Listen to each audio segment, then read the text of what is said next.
Bueno, bienvenidos, muchas gracias por quedarse acá con nosotros. Le damos la bienvenida a Sergio Pavón, muchas gracias por estar con nosotros. Él es arquitecto de la Universidad de los Andes, director de Booking en Páramo desde 2016, codirector de Booking para Páramo y Stereo Picnic desde el 2014, director de Booking de T310 Producciones desde el 2017 al 2013 y confutador de T310. Bienvenido y muchas gracias por estar acá con nosotros. Un aplauso, por favor.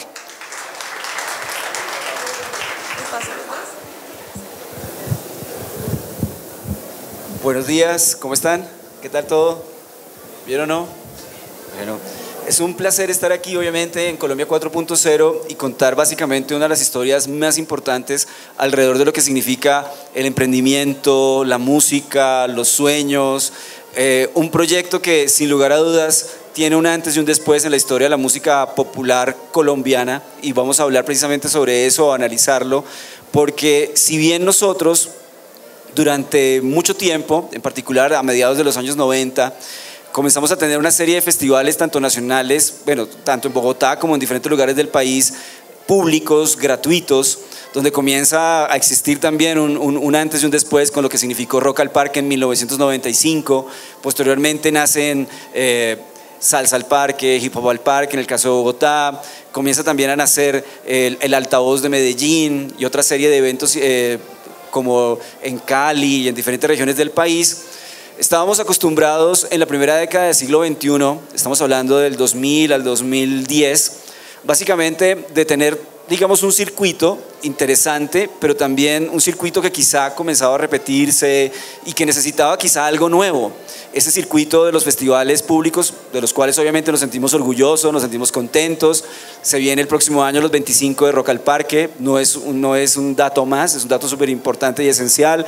Hoy también existen las ruedas de emprendimiento, lo que significa el BOM, lo que significa obviamente Circular, las ferias de emprendimiento, digamos los circuitos y las plataformas de emprendimiento en el Caribe, en las islas, y obviamente lo que significa en el Pacífico, entre otros.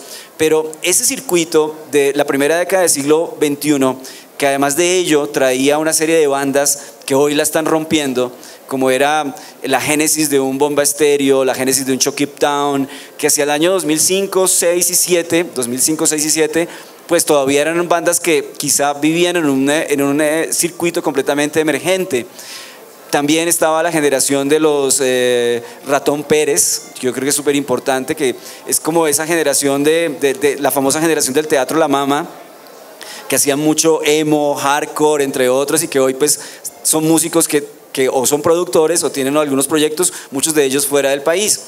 ¿Qué pasaba? Por esta pequeña introducción que les estoy haciendo. Tenemos los festivales públicos.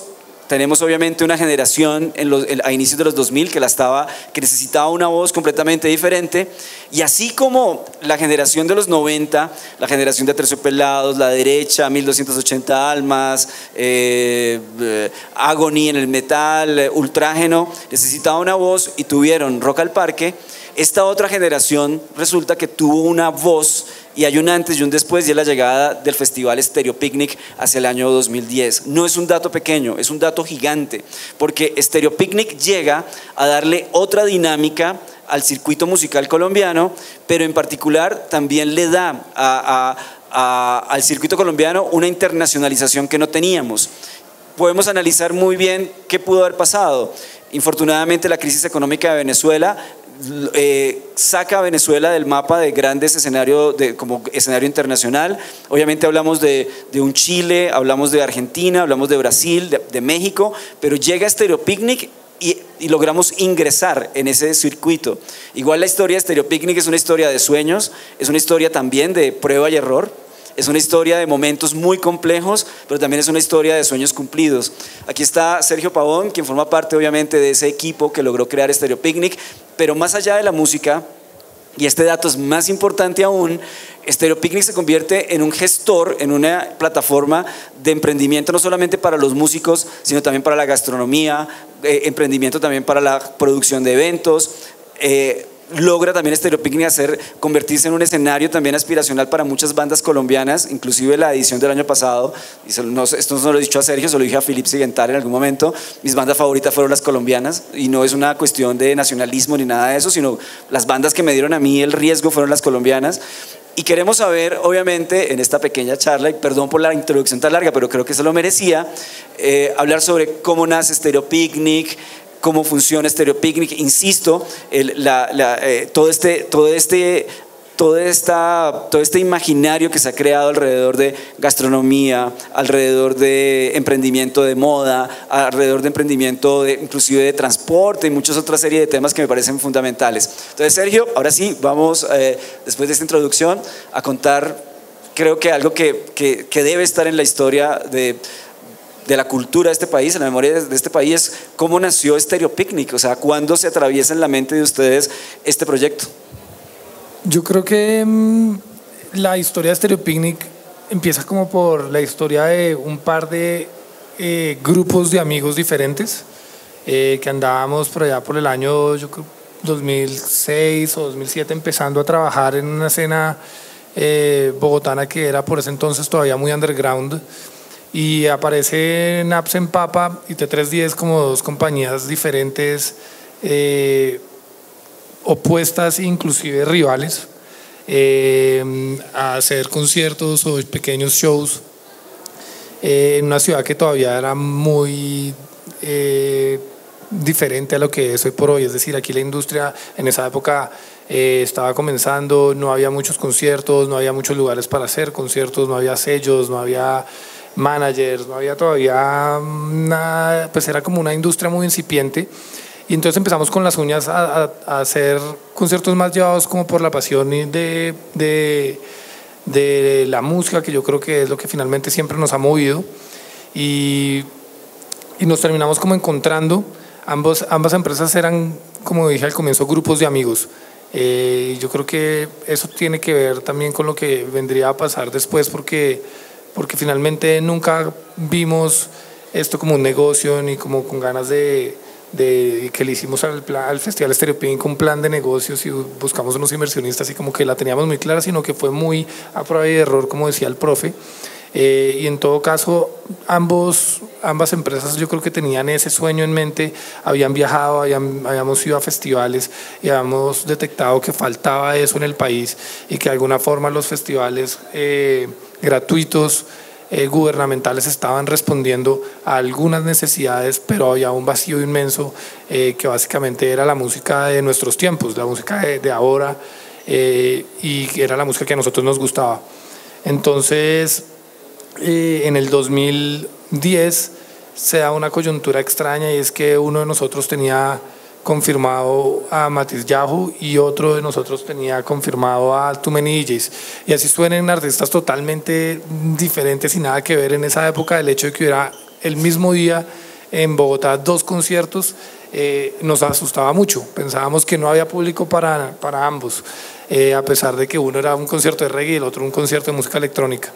Y entonces decidimos arriesgarnos y juntarlos y hacer el festival del que veníamos años y años hablando y pensando y soñando, que inclusive tuvo una versión anterior que nunca nadie se enteró, que se iba a llamar El Fósil y iba a ser en Villa de Leyva. Yo no sé si usted sabía esa historia, profe. Sí, señor. Obviamente, perdóneme, pero inspirado obviamente en festivales como el Sziget, que se hace en una isla en Budapest, o el Coachella, que es como nuestro referente, que se hace obviamente en Indio, California, que no es cerca obviamente de muchas áreas urbanas. Exacto.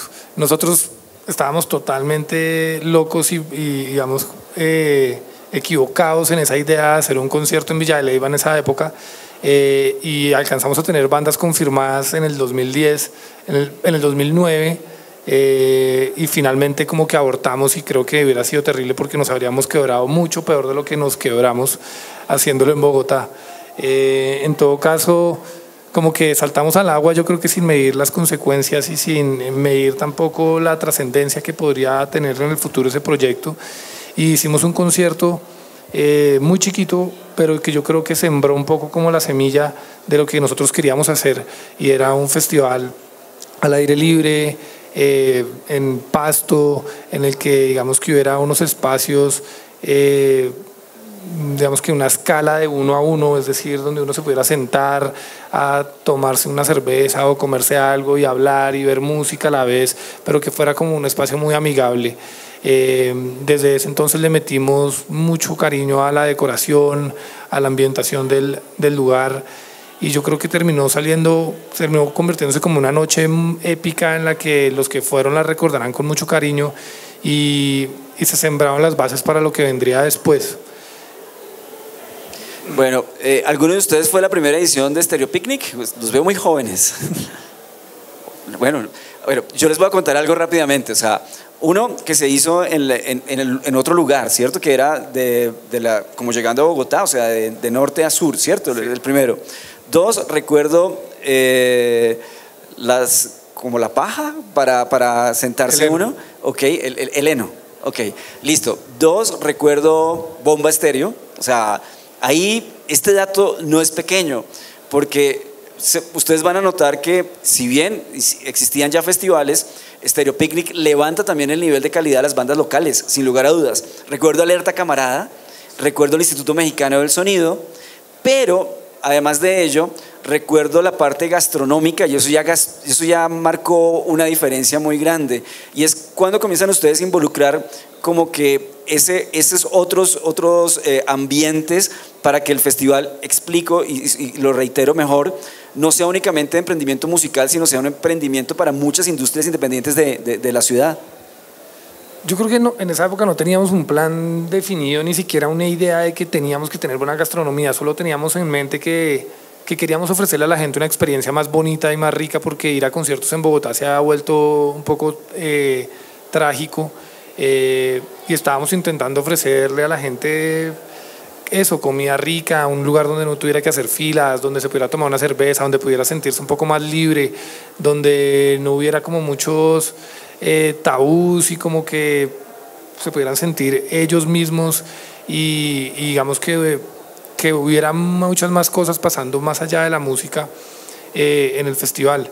Siempre hubo esa idea y era como un punto de partida, y con el tiempo fuimos mejorando, y en ese sentido también fueron mejorando no solamente la parte gastronómica, sino por ejemplo industrias, como usted bien dice, profe, como proveedores que fueron comprando luces, mejores equipos de sonido, mejores carpas, y fuimos entre todos como subiendo el nivel poco a poco.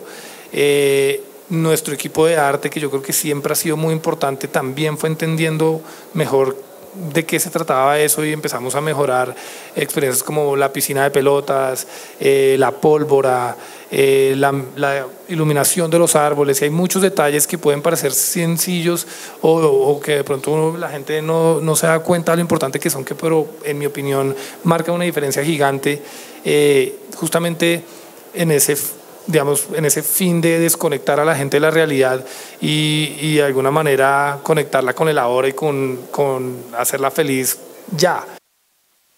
En eso nos fuimos volviendo mejores. Listo, estamos en el año 2010. Estamos en el 2010. Too Many DJs, Matiz Yahoo logra crear obviamente este concepto de un festival llamado Stereo Picnic. 2 preguntas. ¿Qué pasa para el 2011?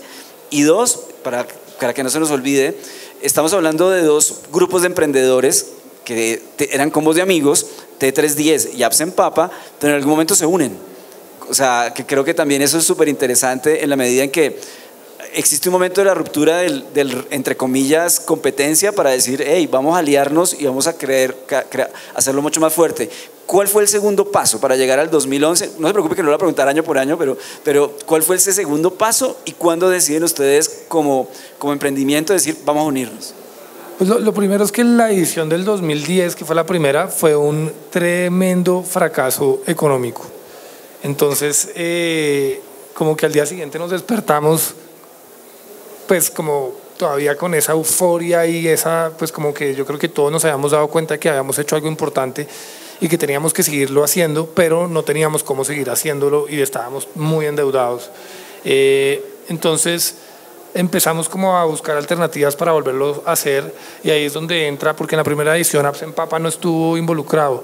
Ahí es donde entran ellos y les decimos, oye, cojan un pedazo de este riesgo, involúcrense y hagámoslo todos juntos, que tiene mucho sentido. Y y así es como ellos entran, digamos, como se empieza como a afianzar por primera vez esa alianza que se terminaría concretando, yo creo que hacia el 2013, en un momento en el que Philip, que era la persona que compraba talento para Absent Papa, y yo estábamos compitiendo a muerte por una de nuestras bandas favoritas, que es DXX, y entonces lo que básicamente pasaba es que cada uno pagaba y pagaba más, o sea, estaba ofreciéndole más plata a la banda para ganársela, y el precio de la banda estaba siendo así, y en algún punto como que dijimos, oiga, venga, vamos a comer y veamos cómo manejar esto, porque al final de cuentas los que estamos perdiendo somos ambos, y la banda es la que está saliendo ganadora con su maquinaria económica detrás, managers, agentes, etcétera, que se estaban empezando como a aprovechar de nosotros.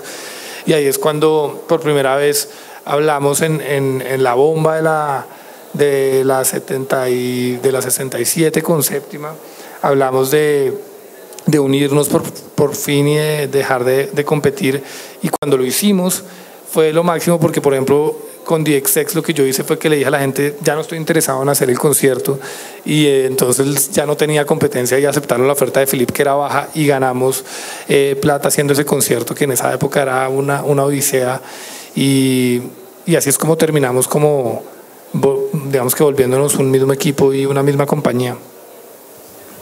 ¿Cuántos del primer proyecto sobreviven todavía en el proyecto actual? ¿Cuántas personas? 4, 2 de parte de Absent Papa y 2 de parte de T310. Listo. La siguiente pregunta obviamente tiene que estar relacionada, voy a relacionar específicamente con la música independiente colombiana, porque por supuesto que Stereo Picnic ingresa a la segunda década de la música colombiana, e ingresa en un momento en el que definitivamente comienzan a estallar muchas cosas. Bomba Estéreo girando por el mundo, Messier Periné llega, los Petit Felas llegan, obviamente estamos hablando de la generación también de rap que está muy fuerte hoy afortunadamente en el país. ¿Cómo has sentido, además porque este es un mensaje que tuvo Stereo Picnic desde la primera edición, es que el artista colombiano no era uno más dentro de un cartel internacional, sino que formaba parte de un ecosistema, la palabra ecosistema la que estaba buscando en la cabeza hace ratico, forma parte de un ecosistema que es completamente válido. ¿Cómo ha sentido usted como fan de la música ese crecimiento de las bandas colombianas, de saber que uno Hola Vila ha estado ahí, que unos Felas han estado ahí, que Bomba Estéreo inclusive ha sido cabeza de cartel del festival, Messier Periné, pero también recuerdo, si no estoy mal, Alcolíricos, recuerdo a Fatso, o sea, estamos hablando de una gran propuesta de bandas colombianas. Su análisis como obviamente parte del corazón de Stereo Picnic de esta década de la música colombiana. Pues ha sido muy bonito ver a bandas nacer y crecer y desarrollarse de la mano del festival.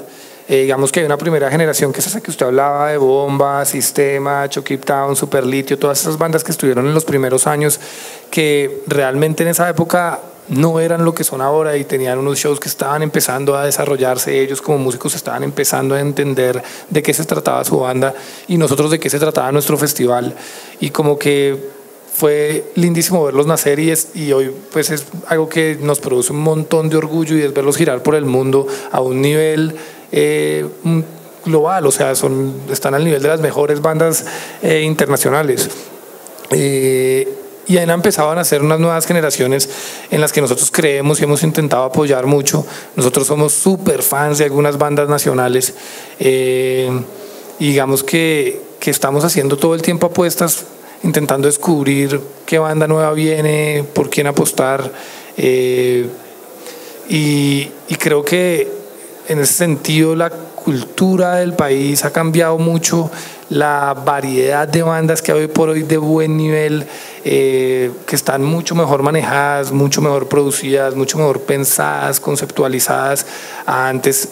Creo que hay un cambio gigante, y hoy por hoy yo creo que Colombia es un semillero de artistas importante para el mundo, inclusive poniendo sobre la mesa algunas tendencias nacidas acá.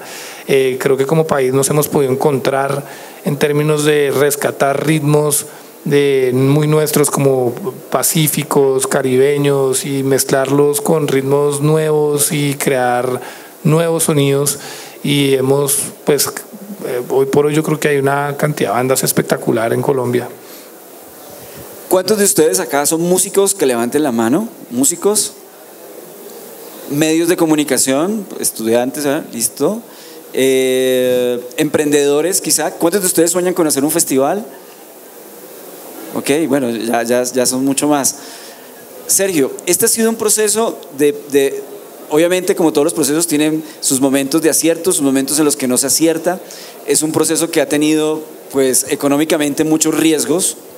¿Qué le diría usted, y me parece que esta parte es fundamental, a aquellas personas que ya nos estén viendo por la web o quienes estén acá con nosotros, quiera hacer un proyecto? O sea, estamos hablando de un proyecto que nace, ya escucharon ustedes de dónde nace, y estamos hablando de un proyecto que presentó a Gorillaz este año, o sea, que presentó a Gorillaz, que presentó a los Strokes, o sea, si uno se puede hacer la lista, DXX, estuvo obviamente en el Picnic, yo me voy con Tío en the Radio, MGMT, Caifanes, pero, o sea, se puede, ¿sí o no? Se puede soñar. Está claro que muchas veces se pierde más plata a la que se gana. No quiero entrar en ese tema, pues porque también creo que es parte de una intimidad, pero también el ejercicio de ustedes igual es completamente transparente. Pero digamos que hay un chico, una chica, un niño, una niña o alguien que sueña con hacer un festival.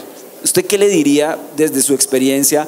¿Qué se debe hacer y qué quizá se debe evitar para, no sé, porque yo pienso, Sergio, que muy seguramente el próximo gran festival de este país pueden hacer en un barrio o pueden hacer en una ciudad pequeña o hasta en un pueblo? Yo creo que en el caso de nosotros, yo vengo de Radiónica, fuimos a Málaga, Santander, y nos dimos cuenta que toda la gente en Málaga, Santander escuchaba Radiónica e hicieron una muestra musical en el pueblo y la gente era fan de los Felas, era fan de Ali, era fan de La Etnia, era fan de bandas colombianas. O sea, ¿qué se debe hacer y qué se debe evitar para la creación de un proyecto de emprendimiento alrededor de un festival musical?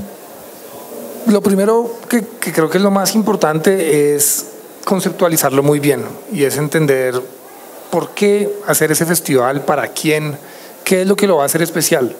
Porque siento que muchas veces empiezan a surgir como eventos que no tienen alma.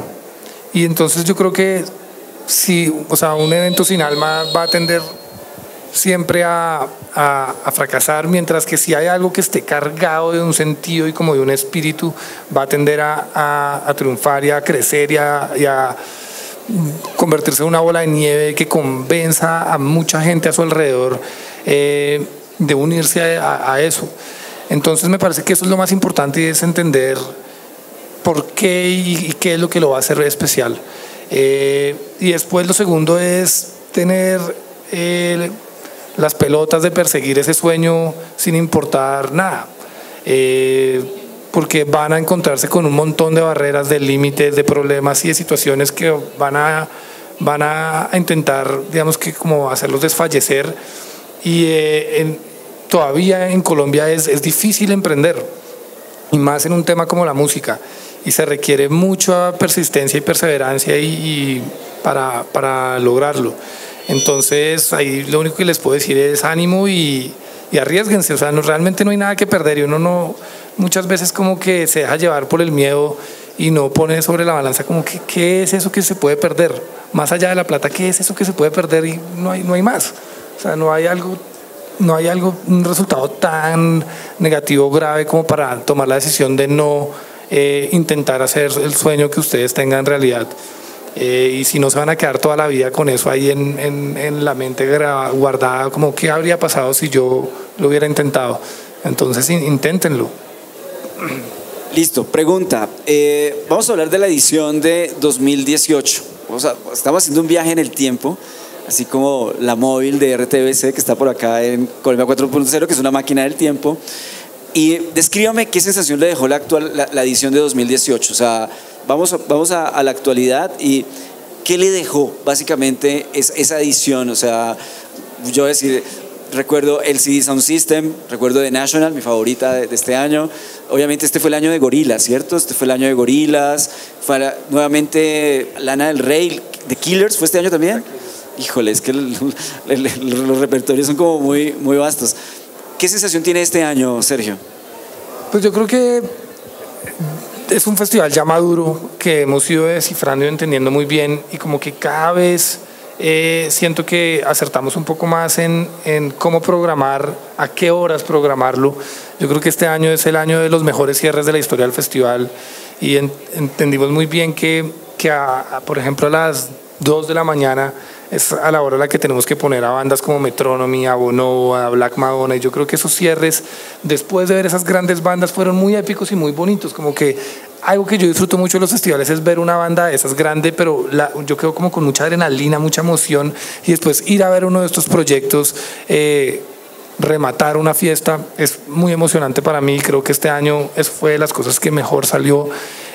Por otro lado, las bandas nacionales y latinoamericanas emergentes también estuvieron divinas. Dengue, y como que hemos ido poco a poco. Este año también fue el año de Chancha, abriéndole las puertas a unas bandas latinoamericanas que están haciendo cosas hermosas y también colombianas. Y fue bonito ver que la gente también ha ido aprendiendo a querer descubrir y a querer ver esos nuevos talentos que de pronto no suenan todo el tiempo en radio y que de pronto no tienen una historia como la que puede tener Damon Albarn y Gorillaz, pero están ahí enfrente viendo qué les vamos a mostrar, y entonces eso vuelve nuestro trabajo muy emocionante porque podemos arriesgarnos a poner cosas ahí que de pronto no son tan famosas, pero que tienen madera y potencial.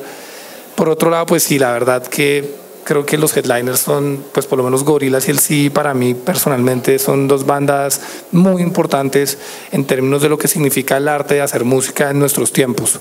Y yo creo que ese es el espíritu del festival, y como que son bandas que representan muchísimo el espíritu del festival. Son bandas que, como que si uno pusiera, como que si se acabara el mundo hoy por hoy y nos preguntaran cuál era el estado del arte en el 2018, seguramente tendríamos que hablar de esos dos músicos haciendo música como la que hacen. Y pues fueron cierres de fiesta, que también son, hoy por hoy es difícil encontrar bandas que hagan un rock así de bailable como esas dos bandas.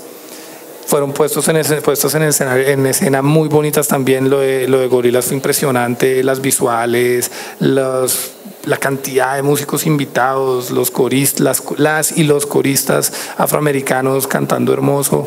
Fue un festival para mí muy lindo, y que yo creo que fue como un poco la culminación de un proceso largo de programación y también de desarrollo como público.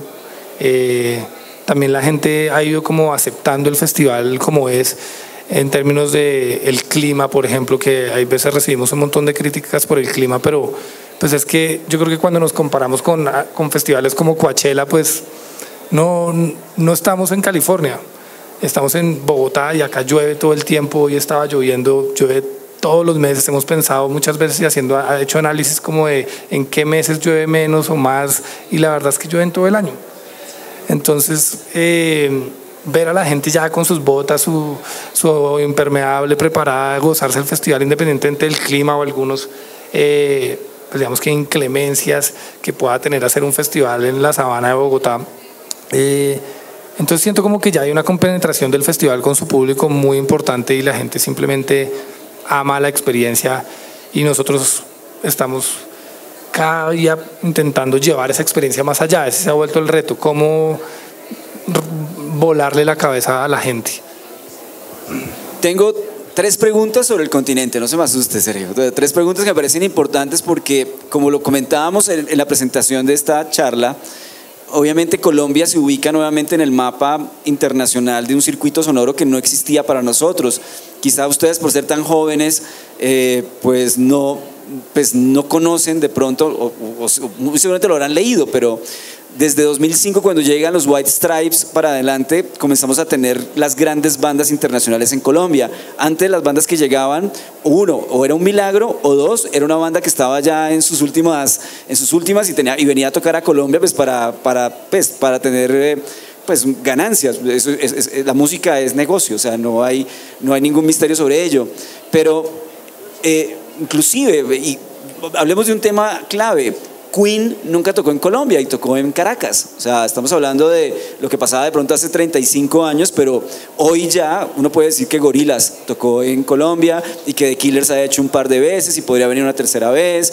En el caso de otras empresas de conciertos, Depeche, The Cure, bueno, ustedes también además, porque también es súper interesante el tema de lo que hicieron ustedes con otra serie de festivales, como Llega el Sonar, Sigur Rós el año pasado en Colombia, Los Chemical hace un par de años. Estamos hablando ahora, y les voy a decir, mi festival favorito de todos ustedes, que es Hermoso Ruido, que estamos hablando del continente, pilas ahí. Entonces voy a preguntarle por el continente tres cosas. La primera, que yo creo que es una pregunta que muchos nos hacemos, y es cómo se conecta obviamente el Stereo Picnic con los Lolas de Brasil, de Argentina y de Chile, porque aquí también comienza a crearse una comunicación entre gestores del continente que le va a hacer bien sí o sí a la música pues local. ¿Cómo funciona o qué quiere contar alrededor de ese circuito que se ha creado entre los Lolas y el Stereo Picnic? Tiene toda la razón, ese circuito hoy por hoy es imprescindible para nosotros. Nosotros cuando comenzamos el festival en el 2010 no había ningún Lollapalooza en el continente. El primero fue el chileno, que fue en el 2011. Y el hecho es que descubrimos muy rápidamente que era imposible contratar a las bandas que nosotros queríamos contratar solos. O sea, como pretender que una banda que está en Inglaterra reuniera su crew, reuniera su equipo, se pusiera a ensayar y viajar hasta Colombia para hacer un concierto y se volviera, no iba a pasar. Eso fue un aprendizaje que, digamos, a mí al comienzo me costó entender, pero es obvio. Y el hecho es que empiezan a aparecer estos festivales en el continente y nosotros empezamos a acercarnos para hablar y ver cómo poder trabajar en equipo, sobre todo porque el mercado en Colombia todavía no nos permite pagarle lo que una banda de estos niveles quiere o lo que le pagan en otras partes del mundo, y realmente la competencia no solamente está en Colombia y en el continente, sino que estamos compitiendo contra festivales en Japón o Australia o Europa que les pagan un montón de plata y el músico pues está en su casa decidiendo voy a Colombia o voy a Japón, ¿dónde me pagan más? Entonces como que nos tuvimos que hacer fuertes entre latinoamericanos y empezamos a hablar y a trabajar en conjunto, a reunirnos frecuentemente, a hablar por teléfono todo el tiempo, hacemos conferencias muy seguido, discutiendo qué bandas traer, qué bandas no traer, cuánto pagarles, y estamos pues ya se volvió realmente un trabajo en equipo muy serio que ha permitido que los festivales crezcan y que digamos que logremos construir lineups como los que hemos podido construir. Listo, la segunda pregunta continental, y aquí yo creo que esto es súper interesante para analizar, es que obviamente estamos hablando de artistas anglo muy grandes que han llegado al país, eso es absurda, o sea, es absolutamente importante, pero también el Stereo Picnic se convirtió, quizá por la ubicación de Bogotá, que, o sea, obviamente en la mitad del continente, como la generadora de un circuito iberoamericano muy interesante. O sea, Vetusta Morla estuvo en el festival, pero también estamos hablando del Dengue Dengue Dengue de Perú, estamos hablando de Chancha Videocircuito, podemos hablar de bandas del continente, y curiosamente estamos ante un momento en el que la música en español y del continente es como la nueva alternativa precisamente a ese mercado anglosajón que sigue siendo importante. ¿Cómo han sentido ustedes precisamente ese crecimiento y volverse quizá un puente para el continente? Porque muchas bandas, Nicola Cruz, bueno, se me viene a la cabeza muchos proyectos, buscan en el picnic, además de ello, hay público de Venezuela, hay público de Ecuador, hay público del Perú, hay público de Costa Rica que viene obviamente al festival. ¿Cómo sienten ustedes el ser parte de esa vanguardia continental que está pasando obviamente en el mundo? O sea, pues si Barack Obama habla de J Balvin, en algún momento muchos norteamericanos van a hablar de lo alternativo a J Balvin. No hay ningún lío tampoco con J Balvin, ni mucho menos, pero ¿cómo sienten ustedes el haberse convertido en un puente para el continente? Pues yo creo que es una misión esencial del festival, resaltar esos talentos latinoamericanos emergentes e intentar convertirnos en una plataforma para que la gente los conozca y ojalá que ellos puedan crecer y desarrollarse. En ese sentido hemos tenido un par o varias experiencias muy bonitas con bandas como las que usted menciona. Sin embargo, para sincerarme del todo, yo creo que también ha sido como un proceso lleno de sinsabores, porque nosotros nos enamoramos de una banda, le empezamos a apostar y muchas veces siento que no revienta, como que nosotros como idiosincrasia y como no sé, como sociedad todavía no, como que nos cuesta comprar un producto propio más de lo que nos cuesta comprar un producto externo. Entonces, no sé, llega una banda indie de Estados Unidos, Europa, Australia, donde sea, y viene y vende 3.000 entradas con un disco bajo el brazo, y después viene el Matón Policía Motorizado, que es una de nuestras bandas favoritas latinoamericanas, con la que hemos hecho un largo proceso, Hermoso Ruido, Estéreo Picnic, a la que le hemos apostado tanto, y no pueden vender esas 3.000 entradas, y se lo merecerían más, aparte de que están tocando en nuestro idioma, están cantando canciones que seguramente nos deberíamos identificar más con ellas que con las que están en inglés, y entonces eso como que nos duele un poco, y hay veces intentamos pensar en cómo va a ser para que ese tipo de cosas no pasara y esas bandas pudieran crecer más y volverse más grandes, pero siento que todavía hay una limitación un poco como sociedad, de pronto de que nos gusta más lo anglo, lo gringo, no sé, que lo nuestro, y eso es una de las cosas contra las que tenemos que seguir batallando. Muy bien, o sea, Estéreo Picnic es un sueño hecho realidad y es un sueño aterrizado, pero es un sueño que sigue, valga la redundancia, soñándose. ¿Qué le sueña a Estéreo Picnic? Yo creo que nos soñamos con un festival que sigue estando a la vanguardia en términos de música, y la música está cambiando mucho en estos momentos. Digamos que los headliners y las grandes bandas están desapareciendo, por lo menos las de nuestra generación, están apareciendo unos nuevos de otros géneros de música alternativos, y digamos que yo creo que esa transición es uno de los retos más importantes que tenemos como festival. Por otro lado, aspiro a que sigamos cada vez posicionándonos como un espacio en el que la gente puede ser libre, y digamos que un poco nuestro rol por fuera de la música, sino nuestro rol como dentro de la sociedad, como un lugar en el que se pueda hablar de drogas, con ejemplos como los que hemos hecho con Échele Cabeza, en un lugar en el que se puede ser libre en términos sexuales, y digamos lo que sea la inclinación sexual, que cada quien tenga que la revele y que sea en términos de cultura gastronómica o cultura, no sé, como por ejemplo el mercado hippie. Para nosotros ha sido un lugar increíble, porque hay un montón de emprendedores que hemos visto año tras año como sus marcas van creciendo y de pronto van abriendo locales en la ciudad y cosas así que antes no tenían. Entonces seguir posicionando eso, tenemos que entrar en un rollo un poco más como de sostenibilidad, que la verdad es que no hemos estado parándole las bolas suficientes a eso. Entonces el año pasado empezamos con un mercado verde, que es el año que viene va a ser todavía más importante y más relevante dentro del festival, y tenemos que empezar a crear un poco conciencia sobre esos temas ambientales. Entonces creo que en ese aspecto tenemos todavía mucho por hacer. Y para mí, digamos que es muy bonito ver llegar a las nuevas generaciones, gente de 18 años que quiere ver bandas muy diferentes, se viste muy diferente, piensa muy diferente. Entonces, como abrirle los brazos a esas generaciones y adaptarlos, también de músicos. Entonces, estamos en una constante búsqueda de cómo hacer que el festival siga siendo progresivo y vanguardista. Sus 3 momentos de mayor felicidad en esta travesía 2010 a 2018. O sea, 3 momentos que le diga, mire, este momento, este y este fueron... El primero fue el concierto de Killers en el 2013, básicamente porque fue el primer festival que generó utilidades para nosotros, y creo que si eso no pasaba, desaparecíamos. Entonces como que fue la primera vez que yo dije, esto es viable y esto vamos a poder vivir, y de pronto pensar en hacer una familia y cosas por el estilo, como que hubo un momento en el que la cosa se puso muy oscura y pensamos que era un proyecto totalmente inviable. Entonces ese fue el primer año en el que como que el festival tuvo sentido por primera vez. Después ver a Strokes en el festival para mí fue el sueño máximo hecho realidad como fan. Yo crecí oyendo esa banda, mis amigos en el colegio y yo los escuchábamos todo el tiempo, y fue como la banda de mi vida. Siempre soñé con que vinieran al festival.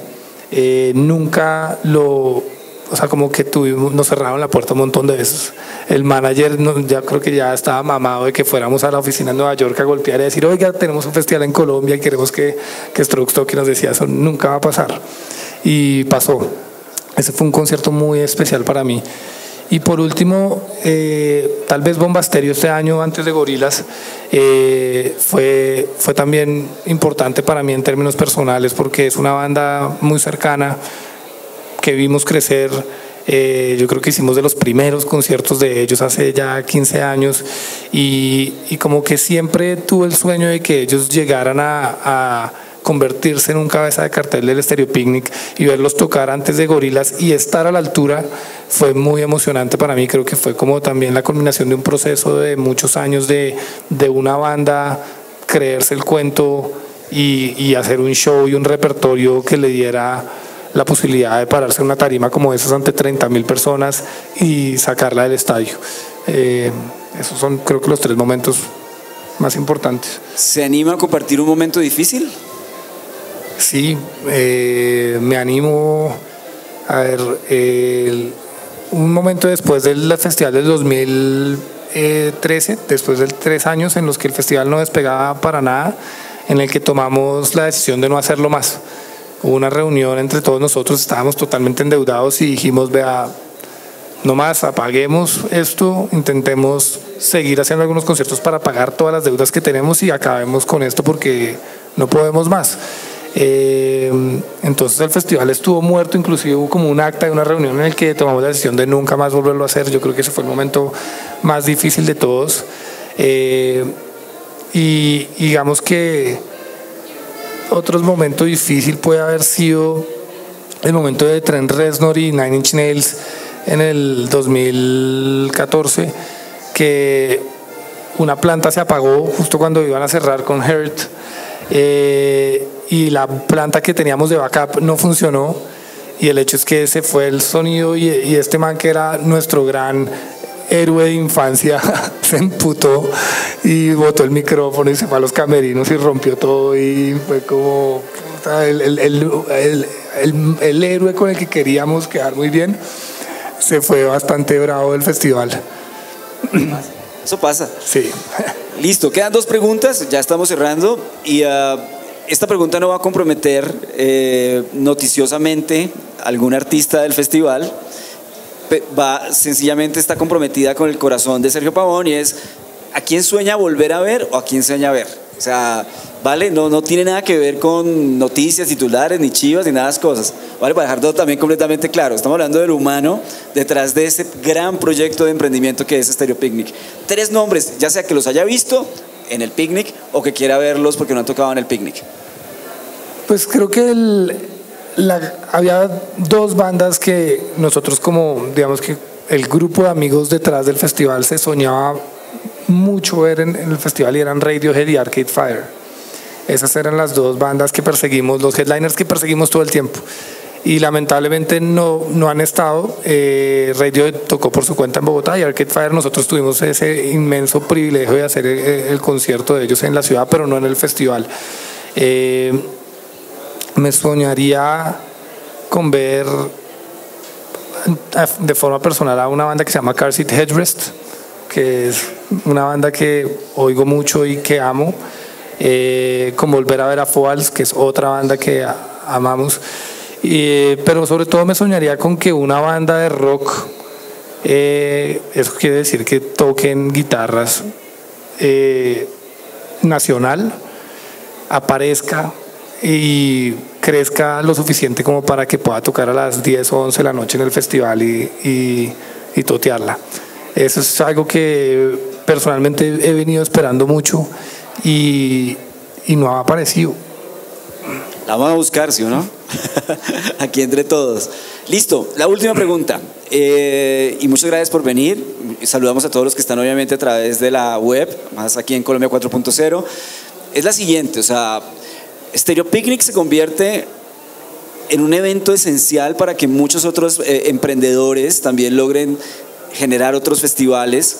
Nacen también los festivales en Medellín, también comienza Cali, muchos de ellos en ese proceso de prueba y error, pero también llega Sonar, llega Hermoso Ruido, insisto, mi festival favorito de todos, amo Stereo Picnic, obviamente, está completamente claro, he sido muy feliz en el Picnic, pero Hermoso Ruido me parece que ahí está, hay una génesis súper importante. Comienzan a realizarse muchos festivales, algunos ya, digamos, ya no están, algunos se quedan. ¿Cómo ha sentido? ¿Usted siente básicamente que no desde el ego ni la vanidad, pero siente lo que ha significado precisamente Stereo Picnic a la llegada a un circuito, a un país, no solamente una ciudad, para que no solamente el emprendedor musical, sino el emprendedor independiente tenga fe en que se puede camellar y se puede hacer uno que otro sueño realidad? Sí, yo creo que hemos inspirado a mucha gente de diferentes industrias a crecer, y eso me llena de motivación.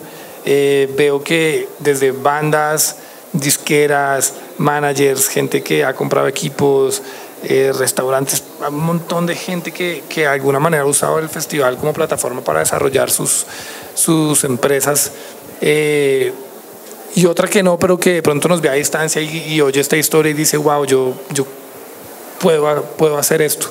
Eso pues es un proceso bonito, y por eso también como que seguimos haciéndolo, seguimos cada vez haciendo más festivales, buscando oportunidades de generar esa magia que se genera en un festival, porque yo creo que estamos como muy enamorados de ese ambiente, digamos, de lo que significa un festival para la sociedad o para un género de música, y por eso pues este viernes tenemos por primera vez la primera versión de Notfest, que es un festival de metal que hace rato queríamos hacer. El próximo fin de semana tenemos Cosquín Rock, un festival dedicado al rock en español, y seguimos como en esa búsqueda de hacer festivales y traer bandas al país y desarrollar bandas en el país para que la industria siga creciendo, y de alguna manera como para satisfacer esas ganas de ver música en vivo. Bueno, larga vida a la música en este país, a su emprendimiento. Muchos de ustedes ojalá sean los próximos entrevistados acá, que puedan hacer algún sueño realidad. Insisto, y creo que Sergio coincide, el próximo gran festival de este país pueden hacer en un barrio, en un pueblo, en una ciudad no tan grande. O sea, denlo por hecho. O sea, esto se está transformando. Entonces, fuerte aplauso para Sergio Pavón y obviamente para ustedes por asistir aquí a Colombia 4.0. Muchas gracias, profe, y todos por venir. Gracias, muy buena tarde. Ya terminamos. Muchas gracias. Les recibo, muchísimas gracias. Chicos, muchas gracias por acompañarnos, a nuestros invitados, a Sergio y al profe, muchas gracias por estar con nosotros. A ustedes los espero a las 2 de la tarde. Vamos a estar con Eduardo Calvillo charlando sobre el proceso de curación de bandas latinoamericanas. Para todos los interesados, acá los esperamos.